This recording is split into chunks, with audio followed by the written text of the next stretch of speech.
മാഷെ നടക്കുന്നൊരു കഥ, ഒരു മതഭ്രാന്തിൻ്റെ കഥ ഇന്ത്യയിൽ നിന്ന് തന്നെ വന്നിട്ടുണ്ട്. അതായത് ഒരാൾ ഉത്തർപ്രദേശിലെ സഹറൻപൂരിലെ ഷാംലിയിലാണ് ഒരാൾ ഹോട്ടലിലൊക്കെ ജോലി ചെയ്യുന്ന ആളാണ്. അയാളുടെ ഭാര്യ ഹിജാബ് ധരിക്കാതെ പുറത്തേക്ക് പോയി. അയാൾ എന്ത് ചെയ്തു എന്ന് വെച്ച് കഴിഞ്ഞാൽ വളരെ ആസൂത്രണം ചെയ്ത് ഭാര്യയും 2 മൈനറായ പെൺകുട്ടികളെയും അയാൾ കൊന്നുകളഞ്ഞു. കൊന്നിട്ട് കുഴികുത്തി മൂടിക്കളഞ്ഞു. വീടിനകത്ത് ഇത് പ്ലാൻ ചെയ്ത് ആണെന്ന് പറയുന്നത് എന്താണെന്ന് വെച്ചാൽ 9 അടി താഴ്ചയുള്ള ഒരു കുഴി ഇയാൾ പുതിയ കക്കൂസ് പണിയാനാണെന്ന് പറഞ്ഞിട്ട് കുടുംബത്തിൽ എടുത്തിരുന്നു നടുമുറ്റത്ത്. അതിൻ്റെ അകത്താണ് ഇവരെ കുഴിച്ചിട്ടത്. ഇയാൾ ലൈസൻസ് ഇല്ലാത്ത തോക്കുമൊക്കെ ഇയാളുടെ കയ്യിലുണ്ടായിരുന്നു. ഡിസംബർ 9-ാം തീയതി പാതിര ആണ് ഈ സംഭവം നടക്കുന്നത്. അപ്പോൾ ബന്ധുക്കളും അയൽക്കാരും ഒക്കെ ഈ ഭാര്യയും കുഞ്ഞുങ്ങളെയും കാണാതായപ്പോൾ പരാതിപ്പെട്ടിട്ടാണ് സംഭവം പുറത്തു വരുന്നത്. മുഹമ്മദ് ഫറൂഖ് എന്നാണ് ഈ മതഭ്രാന്തൻ്റെ പേര്. 37 വയസ്സാണ്. ഇയാളെ ഇന്നലെ അറസ്റ്റ് ചെയ്തു. ഭാര്യ തായിറ 35 വയസ്സ്, അഫ്രീൻ മകള് 14 വയസ്സ്, സഹ്രീൻ മകള് 7 വയസ്സ്. അവർ രണ്ടുപേരെയാണ് കൊന്നിരിക്കുന്നത്. ഇത് സഹറൻപൂരിലെ ഷാംലിയിൽ ഗാർഹി ദൗലത്തിലെ കന്ദില ഗ്രാമത്തിലാണ് ഈ സംഭവം. ചൊവ്വാഴ്ച രാത്രി ഈ ജഡങ്ങൾ പുറത്തെടുത്തു 9 അടി താഴ്ചയുള്ള കുഴിയിൽ നിന്ന്. തായറ 1 മാസം മുമ്പ് ഹിജാബില്ലാതെ പുറത്തിറങ്ങി. അന്ന് തന്നെ ഇയാൾ രോഷാകുലനായിരുന്നു, ശുഭതനായി സംസാരിക്കുകയൊക്കെ ചെയ്തിരുന്നു. ഈ ഫറൂഖ് മുസഫർ നഗറിലെ നാരയിൽ 2009-ലാണ് ഇവരുടെ നിക്കാഹ് നടന്നിരുന്നത്. 5 കുട്ടികളുണ്ട് ഇവർക്ക്. 2 കുട്ടികൾ ഉറങ്ങിക്കിടക്കുകയായിരുന്നു. അതുകൊണ്ട് രക്ഷപ്പെട്ടു. ഇയാൾ 5-ാം ക്ലാസ് വരെയാണ് പഠിച്ചിട്ടുള്ളത്. ഹോട്ടലുകളിൽ ജോലിയും പിന്നെ ഈ വിവാഹങ്ങളൊക്കെ നടക്കുമ്പോൾ അവിടുത്തെ എന്തെങ്കിലുമൊക്കെ ജോലികൾ, പാചകമോ ലൈറ്റ് ഇടലോ അങ്ങനത്തെ ജോലികളൊക്കെ ചെയ്തുകൊണ്ടിരിക്കുന്ന ഒരാളാണ്. പക്ഷേ ഇയാൾ വളരെ സൂക്ഷ്മമായിട്ടാണ് ഈ കൊല പ്ലാൻ ചെയ്തിരിക്കുന്നത്. എന്ന് വെച്ചാൽ അത്രമാത്രം അയാൾക്ക് ഭ്രാന്തുണ്ടായിരുന്നു എന്നർത്ഥം. ദിവസങ്ങൾക്ക് മുമ്പ് ഈ കക്കൂസ് പണിയാനെന്ന വ്യാജേന വലിയ കുഴിയെടുത്തു. 3 നാടൻ തോക്കുകൾ സംഘടിപ്പിച്ചു. 20 വെടിയുണ്ടകളും സംഘടിപ്പിച്ചു. എന്നിട്ട് ഇയാൾ ഈ തോക്കുകൾ മര്യാദയ്ക്ക് പ്രവർത്തിക്കുന്നുണ്ടോ എന്നറിയാൻ ഇത് പരീക്ഷണ വെടി, ടെസ്റ്റ് ഫയറിങ് നടത്തുകയൊക്കെ ചെയ്തു ചില രഹസ്യമായ സ്ഥലങ്ങളിൽ പോയിട്ട്. സംഭവ ദിവസം രാത്രി ഇയാൾ തൈറയെ ചായ ഉണ്ടാക്കാൻ എന്നുള്ള വ്യാജേന ഉണർത്തി. ഭാര്യയെ എനിക്കൊരു ചായ കുടിക്കണം എന്ന് പറഞ്ഞിട്ട് ഉണർത്തി. അവർ സ്റ്റൗ കത്തിക്കാനായിട്ട് നടുമുറ്റത്ത് പോയപ്പോൾ അവരുടെ തലയിൽ വെടിവെച്ചു. അപ്പോൾ ഈ അഫ്രീൻ എന്ന് പറഞ്ഞ പെൺകുട്ടി ഉണർന്നു. വെടിശബ്ദം കേട്ടിട്ട് കുട്ടി ഉണർന്നിട്ട് പുറത്തേക്ക് ഓടുമ്പോൾ ആ കുട്ടിയും വെടിവെച്ചു, വീഴ്ത്തി. അപ്പോൾ സഫ്രീൻ എന്ന് പറഞ്ഞ ആ കുട്ടി ഉണർന്നു. ആ കുട്ടിയുടെ കഴുത്ത് ഞെരിച്ച് ആണ് കൊന്നത്. എന്നിട്ട് ഇവരെ 3 പേരെയും കുഴിച്ചു മൂടി.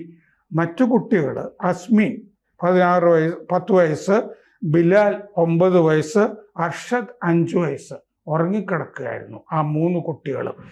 അപ്പോൾ അവർ ഉണർന്നു കഴിഞ്ഞപ്പോൾ രാവിലെ അപ്പോഴേക്കും മറ്റു 3 പേരെയും ഭാര്യയും 2 കുട്ടികളെയും കുഴിച്ചു മൂടി കഴിഞ്ഞു.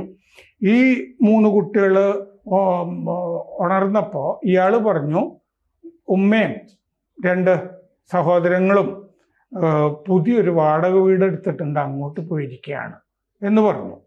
അപ്പോൾ മുമ്പ് തായിറ സ്വന്തം വീട്ടിൽ 1 മാസം പോയി താമസിച്ചിട്ടുണ്ട്. അപ്പോൾ ഈ കുട്ടികൾ അത് വിശ്വസിച്ചു, പുറത്തു പോയിരിക്കുകയാണ് എന്നുള്ളത്. ഇത് ഇവരെയൊക്കെ കാണാത്തപ്പോൾ ഫറൂഖിൻ്റെ ബാപ്പയും ഉമ്മയും ഈ ദാവൂദ് അസ്ഗരി, അതായത് ഉമ്മയുടെ ബാപ്പ ദാവൂദ് അസ്ഗരിയെ വിവരം അറിയിച്ചു ഇങ്ങനെ കാണാനില്ല എന്നുള്ള വിവരം. ദാവൂദ് ഗ്രാമത്തലവനോട് പറഞ്ഞു ഇങ്ങനൊരു സംഭവമുണ്ട്, ഇവരെ കാണാനില്ല എന്നുള്ളത്. തായിറയുടെ ബാപ്പ അമീർ അഹമ്മദിനോടും പറഞ്ഞു ഇങ്ങനെ ഉള്ളൊരു സംഭവം. ഇവരെല്ലാവരും കൂടി പോലീസിൽ പോയി പരാതിപ്പെടുകയാണ്. അങ്ങനെയാണ് ഇയാളെ പിടികൂടുന്നത്. 3 തോക്ക് ഇയാളുടെ കയ്യിൽ നിന്ന് കണ്ടെടുത്തിട്ടുണ്ട്. 7 നിറയൊഴിച്ച് കഴിഞ്ഞ ഉണ്ടകൾ കണ്ടെടുത്തു. 10 ഇനി വെടിവെക്കാനുള്ള ലൈവ് ഉണ്ടകളും ഇയാളുടെ കയ്യിൽ നിന്ന് കണ്ടെടുത്തിട്ടുണ്ട്. അപ്പം ഇത് വടക്കേ ഇന്ത്യയിൽ വലിയ കോളിളക്കം സൃഷ്ടിച്ചിരിക്കുന്ന ഒരു വാർത്തയാണ്. എന്ത് പറയണം, നമുക്ക് എന്താ പറയുക, വാക്കുകൾ നഷ്ടപ്പെട്ടു പോകുന്നൊരു സന്ദർഭമാണിത്. സത്യത്തിൽ ഈ ഒരു വിശ്വാസത്തിൻ്റെ സാന്ത്വനം എന്ന തലത്തിലാണ് മതവും ആത്മീയതയൊക്കെ മനുഷ്യന് ആവശ്യമാണ്, അല്ലെങ്കിൽ അതിന് പകരം കൊടുക്കാൻ മറ്റൊന്നില്ല എന്ന് നമ്മൾ വിശ്വസിക്കുന്നത്.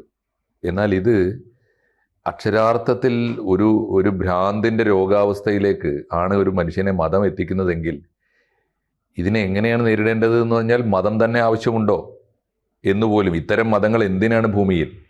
മനുഷ്യന് ഭ്രാന്താക്കി തീർക്കുന്ന ഒരു രോഗാണുവാണ് മതമെങ്കിൽ എന്തിനാണ് മതം എന്ന് മനുഷ്യൻ ചിന്തിച്ചു പോകും. ഇതാണ് ദൈവം ഇവർക്ക് കൊടുക്കുന്ന സാന്ത്വനമെങ്കിൽ പിന്നെ എന്താണ് അങ്ങനെ ഒരു ദൈവസങ്കല്പത്തിൽ അർത്ഥമുള്ളത്? മാത്രമല്ല, ഇത്തരം ഒറ്റപ്പെട്ട സംഭവങ്ങൾ ആണെങ്കിൽ പോലും ചരിത്രത്തിലും വർത്തമാനത്തിലും ഒക്കെ ധാരാളമായിട്ട് നമ്മൾ കാണുന്നുമുണ്ട്. പല ഭാഗത്തു നിന്നും ഇത്തരം വാർത്തകൾ കേൾക്കുന്നുണ്ട്. നമ്മൾ കാണുന്ന തീവ്രവാദികൾക്ക് ഈ സ്വഭാവമുണ്ട്, ഭീകരവാദികൾക്ക് ഈ സ്വഭാവമുണ്ട്.